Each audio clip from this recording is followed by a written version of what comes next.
In this video, I'll show you how to set up the ultimate socket system in your Unity project.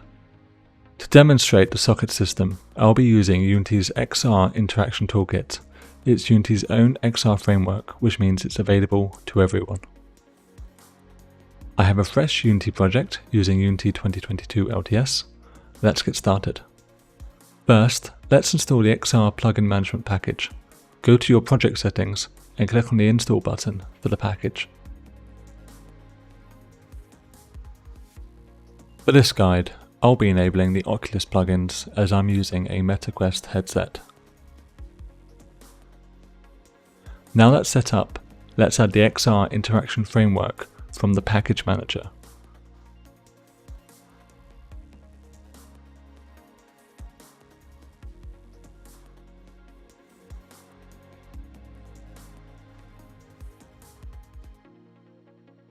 I'll accept the prompt to enable the new backends and restart the editor.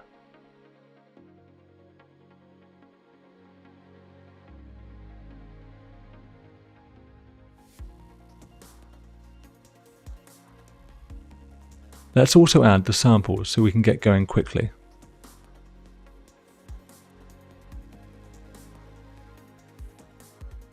Now that's installed, I'll add the XR prefab to the scene along with a floor and remove the default camera.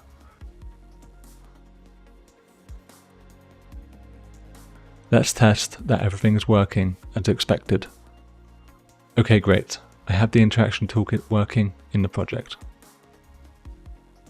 Now let's install the ultimate socket system. I'm using a local package, however you'll find it in the package manager under My Assets. As we're using the XR Interaction Toolkit, we'll need to add the integration package for this framework. You can load any of the interaction scripts by going to the Interactions folder and opening the relevant package. For now, we'll just add the integration script from the XR Interaction Toolkit.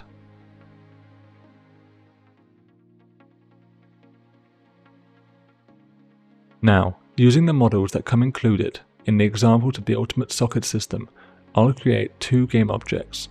One will be the socket and the other will be the grabbable item that I want to place into the socket.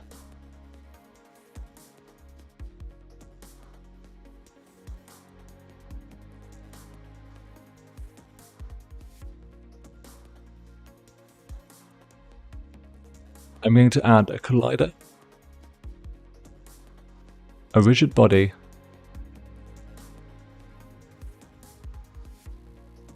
and the XR Grab interactable component. The XR Grab interactable component is part of the XR Interaction Toolkit, and is what is responsible for allowing us to pick up the object. Let's put them on a cube so we can reach them.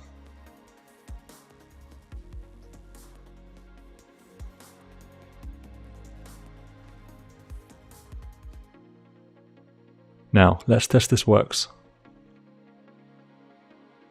Great, okay, we're now able to pick up an item.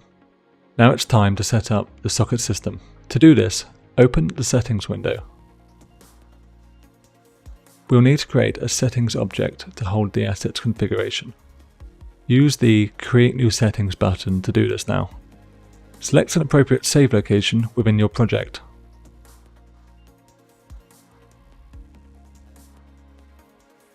Name the file or leave it as the default and hit save.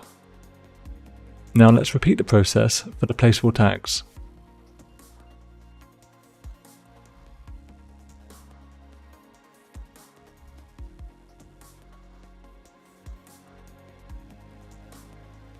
As you can see, we've now created configs for the ultimate socket system.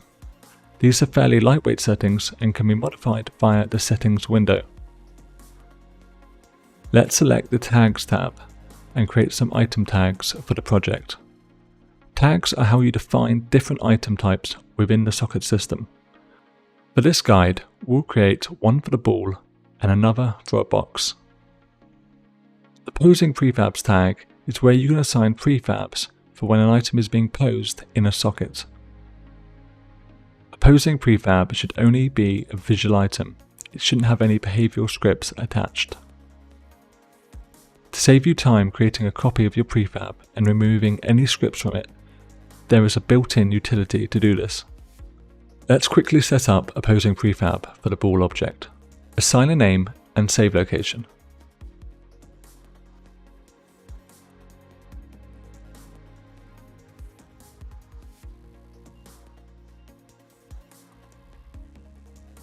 Then drag in a reference to the original object. Click Generate, and now we have our new posing prefab. As you can see, it's only got a mesh renderer and a mesh filter, as the other components have been stripped off. Let's assign this prefab to the posing prefab for the ball tag. Next, we need to add the integration script to the ball object. This will allow the socket system to interface with the XR interaction toolkit. Once the component has been added to the item, drag in a reference to the XR grab interactable component. If you don't assign a reference, it will look for it automatically on the same game object. Now we're ready to turn this ball into a placeable item. Right click on the object and select Hypertonic, Ultimate Sockets, Add Placeable Item. Now assign an item tag. As you can see, the menus are now showing and the references have been automatically set for the rigid body and the eye grabbable item. It's important to note that the system assumes the game object you added the placeable item to is the root object. If it's not the root object, you'll need to correct the reference in the root transform field. For now, we'll leave all the settings as they are. You may notice there are nested game objects that manage some functionality of the placeable item. There's a lot going on here, but the custom editor is where you can manage all of these settings in a single place. Colliders are an exception to this. At this current time, the system's custom editors don't support displaying the collider settings within it. So instead, you can click the Go to Collider button to be taken to the relevant collider, and you can modify it there instead. Time to set up the socket. Select the socket object in the hierarchy. As before, let's use the context menu.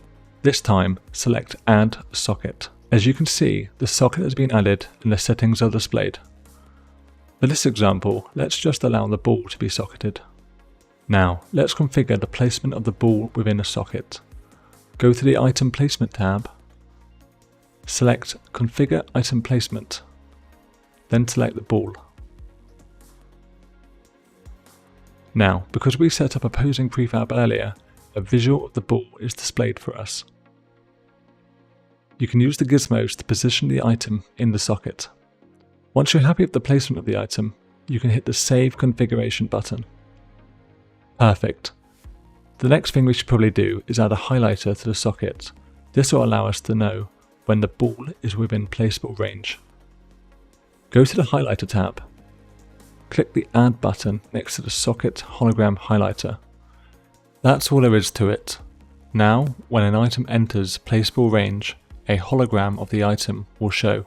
The final thing we should do is add some placement criteria. Placement criteria is great for preventing an item from being placed until it meets all of the requirements. In this case, we want to prevent an item from being placed until the user has released the item.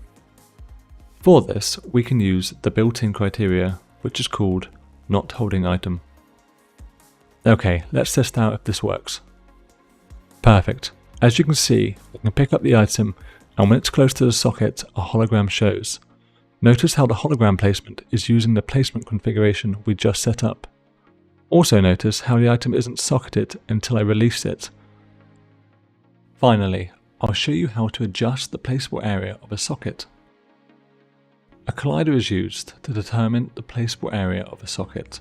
By default, when a socket is created, it will add a sphere collider and adjust the size to the mesh of the parent object.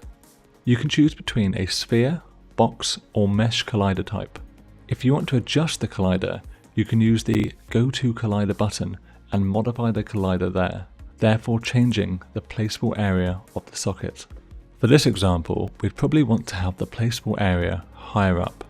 Once you're happy with the size and position of the placeable area, you can return to the socket object. So that wraps up the basics of setting up the socket system. Thank you for watching this quick start guide. If you get stuck or have any questions, please drop a message in the Discord, which is linked in the video description.